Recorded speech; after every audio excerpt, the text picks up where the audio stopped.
The last time I played Burning Abyss at a real event and didn't just theory craft a deck list was before Link Summoning. So it's been a while, and I don't know, I was kind of sick of playing Altergeist. I think after the last YCS and Niagara Falls, I've just been really burned out of the deck. It's really frustrating from a player perspective when no matter how good you play, you just can't win certain games. For example, when you go second against big boards with Altergeist, if the big boards are monster cards and not just a bunch of back row like in Skystrikers, if you don't draw the Milliseek, you literally just can't beat the board, and I think that's really frustrating. So I wanted to play something that's kind of like the exact opposite, and this is Danger BA. It's not the evil Danger deck, the FTK deck. It's just Danger BA, and this deck's a lot of fun. And I played really bad at locals, but I think that what I learned, well, first off, I didn't do like that terrible. I still got store credit. It's just that many of the games that I won, I missed an OTK, and I let my opponent live for like one more turn by accident. But what I realized is that, because I don't go to locals very often, but I realized that locals is just for learning decks. Maybe not learning how they're good against like the meta, but just learning how to play them. And I think with a deck like this especially, it's very hard to play this deck just for the first time. There's so many new cards. Burning Abyss right now is so different from the last time that I played it. It's just like crazy. But just still with this deck, and this has always been like the thing when you play this deck, because Dante has like a random effect, just milling cards, your plays change all the time because depending on what you mill, you can make different plays. There's no like clear-cut combo. It used to just be like, oh, just try to end with a Beatrice and a Fogblade, but this is like going second deck now, so you're just trying to break your opponent's board. But I had a lot of fun. I don't know if I'll play this at the YCS coming up in a couple weeks here, Pasadena. I don't think I've announced, but I am going to that, which is kind of along, it's on the other side of the United States for me, but it's gonna be fun. First time I've been to California. This was a lot of fun to play. I probably played a couple more weeks as well, just maybe not the YCS. I don't know. It's just Altergeist. I just was so sick of losing to not be able to break boards, and all this deck does is break boards. It's really cool. 3 copies of Danger Snake. You shouldn't play 3 this card. You definitely should just play 2. I summoned Orbital Hydrolander 5 times, and I never resolved its effect, and one of the reasons was that I didn't have all the cards ready for this deck. I built it the night before, just kind of going off of the list that recently topped, and he played 2. You should probably play 2 as well, because I milled an extra copy of this a lot of times with the Hydrolander, but it's still so cute. And then I played 2 Jackalope, and I will say these cards are ridiculous. These are the best cards to open. I don't know how, I know that this isn't like the best Danger variant anymore because like the FTK exists, but these cards are just crazy. No matter if you hit or miss with either of these cards, you always just special summon a level 3 monster. It's just broken. Those cards are so efficient. They're like the new Phantom Knights. They just don't search Fogblade. And then for the BA lineup, we had 3 copies of Skarm and 3 copies of Farfa. You definitely should just play 2. I did not have an extra copy of Alec, though, so I had to play 3. Although in hindsight, to be completely honest, because I sided this out every single game just because I realized that having that many 3-0s was not a good idea, you definitely should just play, if I could go back, I would just play a Dragig, I would just play a Kagna, anything, a Rubik maybe, even without Virgil, just because just having the so many 3-0s in your deck is just not a good idea. I underestimated that. I figured with Orbital Hydrolander, most of the time I would have Snow, which was just not the case at all. So I wish I played 2 of that. 2 Libic. This card's crazy with Link Summoning. I didn't quite realize. Once again, last time I played Burning Abyss, this card was not that popular. It was a one of. But now that there's Link Summoning and the Burning Abyss are always blowing up. I mean, they blow up if you have the dangers, blow up if you make Link monsters. If you don't open Rhino, you have to have Libic sometimes, so you just can summon stuff. 1 copy of Alec. I didn't even have a rare copy. I just had this really ugly gold rare. I don't know where my copies of Alec are, but we played 1 copy. Should have been 2 just for the different name. Seer, Graph, Kelcab, and Barbar. So Barbar is a really cool card. I think many people know that. I'm just not good with this deck, and there were so many times where at the start of my turn, because the turns in this deck are super long.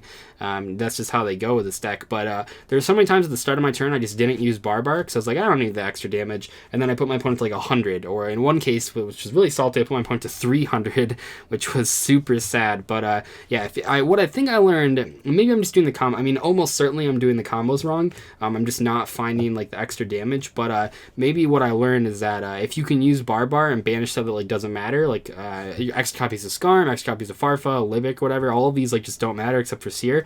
If you can do that, just do it. Just in case you screw up the combo, you might as well just do some damage anyway. I think that's what I learned, so I wish I would have done that more times. And then 3 copies of Rhino. The 3 ofs that you do want to play in this deck are definitely like Rhino, like the really, really impactful cards, like Skarm, Rhino, stuff like that. The cards that are just like bonkers. Like this card is so crazy, and I'm not playing. I should mention, like I said, I didn't have all the cards for this deck, so I'll mention in a second here a card that I didn't have. But basically, I did not have Fabled Sulcus when I played this deck, and that made me sad because this card's really crazy, and part of the reason this card is so crazy is because you can send it off Rhino. This card is insane though, and I wish I would have had access to it, but even without this card, like this deck was still really good. But Rhino gets even better. Rhino was already crazy without the Sulcus. It's going to get even better. And then 1 copy of Tour Guide. I will say, even for someone as dumb as me, if you can resolve Tour Guide, this is what all people in deck profiles say, if you can resolve Tour Guide, you win. And I will say that's true. This card is like Burning Abyss on training wheels, so good times. And then even though I didn't have the Sulcus, I still played Malicious. This card's still fine. Like, and it's cool because I played Malicious without the Sulcus, I now know that even if you don't have access to the Sulcus, the Malicious is perfectly fine. Multiple times I actually tribute summoned it, which was hilarious. And you can put back the extra copies with Sekka's Light, which is crazy. This is like one of the best cards to mill. It might even be the best card to mill, just like randomly, just because it gets you so much extra fodder. You just like summon one of them and you make a Link monster with Dante, and you summon the second one, make another Link monster, break your opponent's board, that kind of stuff. It's just a really insane card. Obviously you're not doing like extra linking or FTK combos in this deck with Malicious, which a lot of other decks are, but it's still just a really cool card in general. And if it like gets semi-limited or limited in the future, I will miss it greatly in this deck. 1 copy of Fairy Tale Snow.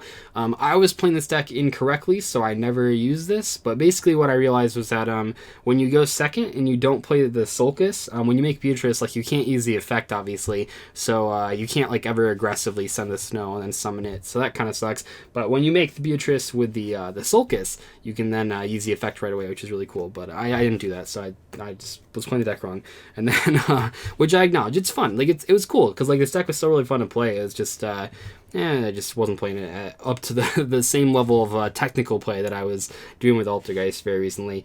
2 Hydrolander, like I said, I summoned this a lot. I never resolved the effect because I played way too many 3-ofs. It's still good. Like, I know it sounds bad, but like in the same way that like playing Malicious without Sulcus made me appreciate how good Malicious is. Playing this card with so many 3-ofs and not hitting the effect made me appreciate how crazy this card would be when you do hit the effect, because I still won all the games that I summoned it just because it was a big monster. This deck already just puts so much pressure, but like, yeah, it probably would have been even better if it would have actually done something besides be a special summon. And then 2 copies of Game Seal 1 of this. You should really play Kumongous, and I don't know what this other one should be, but just different names are good. This never came up though, like it conflicted with the Hydrolander because other stuff was already conflicted with the Hydrolander. But more importantly, like when it comes to like playing a 2-of instead of a 1-of, it doesn't really come up too often with the Hydrolander. It's just when you play a 3-of instead of a 2-of. But those cards are really good.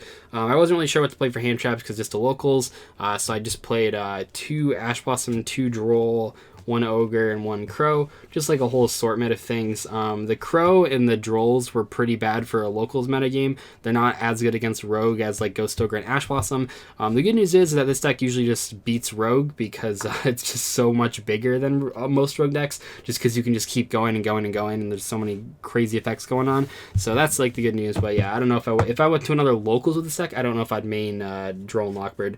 And then lastly, we have Literal Pot of Greed. I can't believe this card, like, I made that video when this card was announced that said like the new Pot of Greed, but no, like non-joking, this card is literally better Pot of Greed if you build your deck around it. Like, obviously you can't just play in any deck, which is why Pot of Greed is so good, but like it's Pot of Greed with an upside. Like, that's just crazy. This card is so ridiculous. Like, I don't know how this deck is like playing a grass deck, except instead of 60 cards trying to draw 3-of, you have 40 cards and you're trying to draw 3-of, and when you draw this card, you just win every time. This card is insane. I can't believe it's so cool. I like that card a lot because it promotes like interesting deck building, kind of like Grass did, except not as degenerate. But it's just, oh my gosh, Sekka's Light, amazing. My X deck is exactly the same as the guy that topped because I didn't know what to play. I just trusted him, and he was right on everything, even the thing that should be taken out. So he played 2 Dante, 1 Beatrice, 1 Pilgrim. He said in his latest deck profile that he's never summoned this in 2 events, or I think he summoned it like once or something. They said he probably could take take it out because like you always just link away the Beatrice, or your opponent just deals with it without destroying it because this card exists.